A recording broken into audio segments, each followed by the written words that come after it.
And again, to quickly recap for our viewers who are just joining us, a major win for India at SCO, the strongest ever statement so far in the aftermath of the Pahalgam attack and Operation Sindoor by India.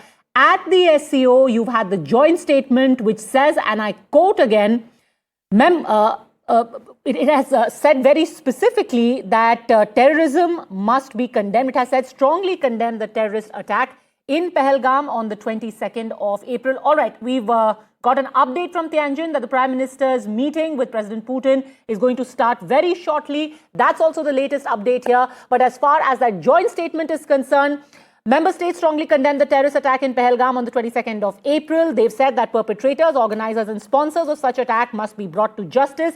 They recognize the leading role of sovereign states and their competent authorities in countering terrorist and extremist threats. They have also said that there should be a firm commitment to the fight against terrorism, separatism and extremism. It is inadmissible that anyone makes an attempt to use terrorist, separatist and extremist groups for mercenary purposes. So all of that made absolutely clear.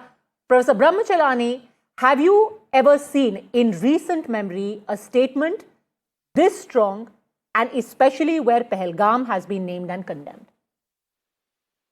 I'm sorry to point out that the statement that has come out from the SCO summit, the declaration, mirrors the language of the UN General Assembly resolution after Pahalgam. The G7 also has condemned the Pahalgam massacre in fairly similar language. In fact, the language on terrorism echoes the international consensus. There is no reference to cross-border terrorism. There was a reference to cross-border terrorism in the Modi-Trump joint statement that came out from Modi's White House visit in February. So I would temper this assessment that this breaks new ground. No, Pakistan has not been named, nor has Pakistan been implicitly criticized or attacked. Dr. Chellaney, give me 1 second. There is mention of cross-border terrorism. The member states strongly condemn terrorism in all forms and manifestations, stress that double standards in the fight against terrorism are unacceptable. They call on the international community to combat terrorism, including cross-border movement of terrorists. So that there is a mention of that. And while Pakistan, quite rightly you mentioned, hasn't been named, they've mentioned Pahalgam, and they've said that those states as authorities are from where terrorism takes place, it's incumbent on them to bring these terrorists or their handlers to justice. I think that's quite significant. The leading role of sovereign states and their competent authorities in countering terrorist and extremist threats. Yeah.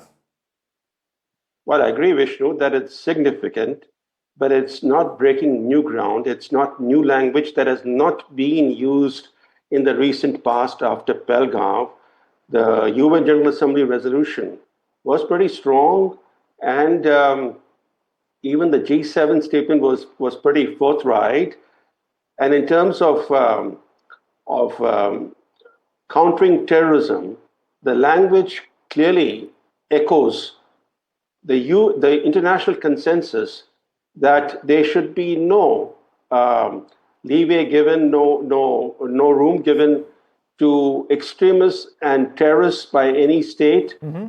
And as far as the Pahalgam massacre is concerned, there have been several statements at multilateral forums calling for the perpetrators of the Pahalgam massacre to be brought to justice. It's like the Mumbai attacks, like it's been become routine now to talk about the Mumbai massacre and call for the perpetrators to be brought to book. But we know years later, the perpetrators of the Mumbai massacre are still roaming freely. But Dr. Chellaney, what about China?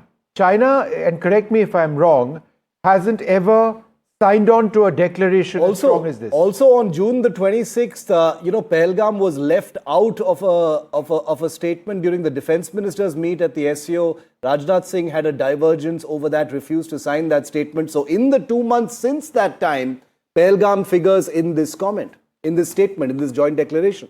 You're absolutely right, Shiv. In fact, I was about to talk about China's agreement to this declaration. That is very important. First, is the public messaging from Prime Minister Modi, the statement that he made from Chinese soil, that was very significant.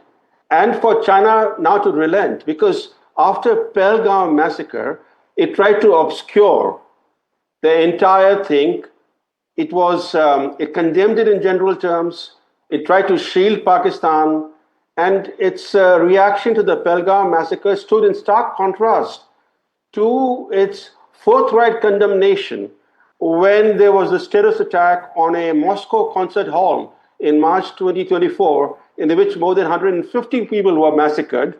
And China was quick to condemn the attack and to use strong language on that attack. But when Pahalgam happened, it took its time to react, and reacted very carefully, cautiously, in a way that it was not implicitly criticizing Pakistan. So today, allowing the reference to Pahalgam in the joint declaration clearly is a concession by China, and it's clear that the Xi Jinping Modi meeting has softened China's stance on this issue.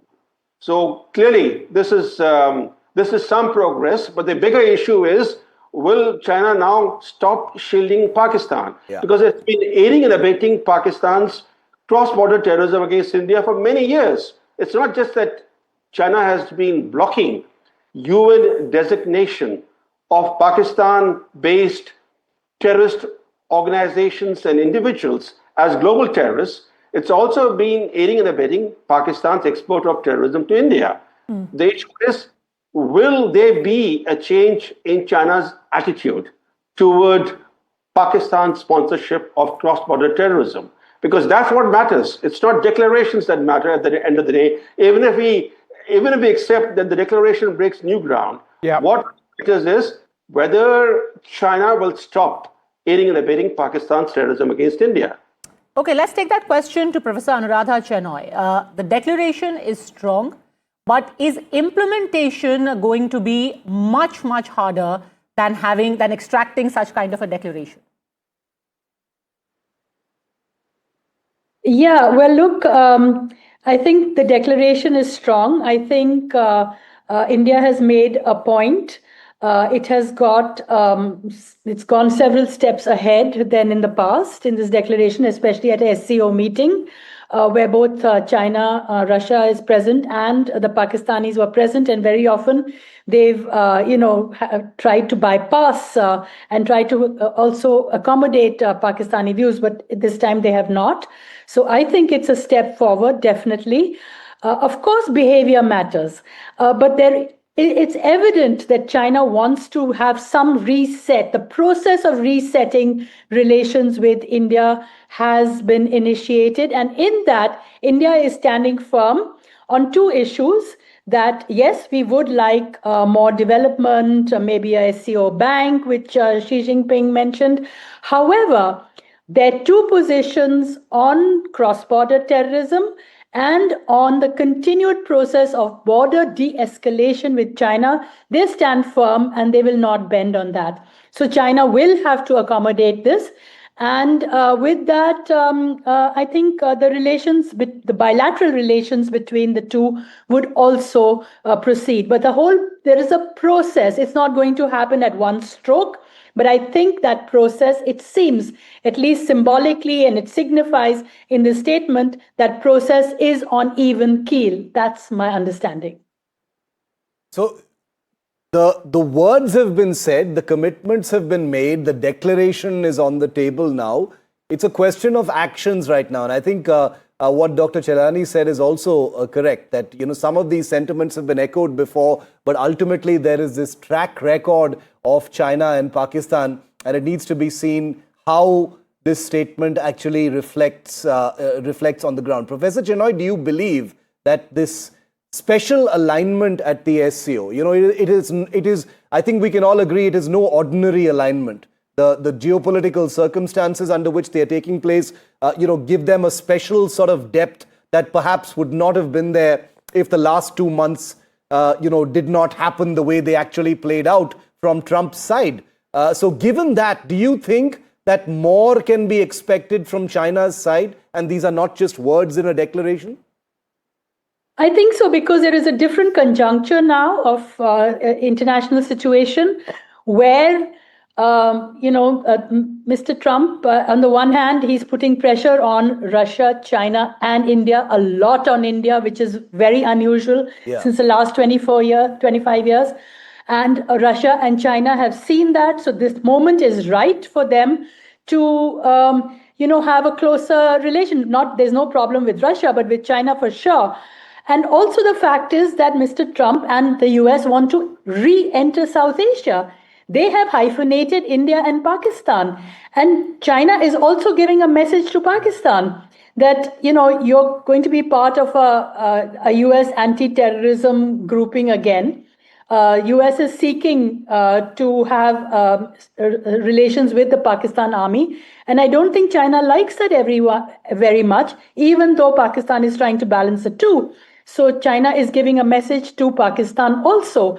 But of course, the behavior in the next few years will unfold and it will matter. Sure. But this is a step forward, and there is a conjuncture and there is a possibility where Russia's dream of a Russia-India-China kind of forum, or at least closer engagement, there is a possibility for that. They've been trying this since 1998 and it hasn't really worked because of the India-China differences. But I think earlier, as Veena Sikri said, that 10 consensus points which came out when Wang Yi came, the framework is very unusual and very important. In that also, these steps of de-escalation, sharing of hydrological information, etc., came out. So I think you have to see it holistically. And things seem to be changing and moving. We're not in the same kind of status quo as we were Professor Chellaney, just give me 1 pre-August second. I want to go back to Dr. Chellaney. Just keep the strike rotating. Where does this leave Washington, Dr. Chellaney, given the fact that besides everything else we've discussed, here you've had Vladimir Putin in his SCO speech thanking Prime Minister Modi and India, along with China, for their role in trying to bring an end to the Ukraine war. Whenever you told Americans or American commentators that, New Delhi has also had a bit of a role, we've had our Prime Minister go across to Ukraine, etc., they sort of pushed it aside, saying, India is not a serious player. And of late, we've seen all of these statements about how Russia-Ukraine is India's war. In that context, with Putin saying, thank you for trying to bring an end to this war, what message does it send Washington? There's a double irony here, Vishnu. The first irony is that the US, which has long quoted India as a vital counterweight to China in the Indo-Pacific region, is now treating India more harshly than China. India faces sky-high tariffs, while China has been given a reprieve by Trump. The second irony is that, as the Alaska summit showed, Trump is seeking to peel Russia away from China. He's seeking to break the Sino-Russian de facto alliance against the US. So he's wooing Putin. He wants to break this unholy Sino-Russian alliance against the US. And the problem here is that while Trump recognizes that punishing Russia drove Russia closer to China, he is now repeating that very mistake with India. By declaring virtually economic war on India, he's accelerating India's effort to mend ties with Beijing. And the irony here is that at a time when the US needs India even more as a counterbalancing force in the Indo-Pacific, he's doing the opposite. While wooing Moscow, he's pushing New Delhi closer to Beijing. And I think, and the other part of it actually is how Trump's own India policy has dramatically changed. In the first term, that was the best period for US-India relations. India-US relations flourished in Trump's first term like they had never before.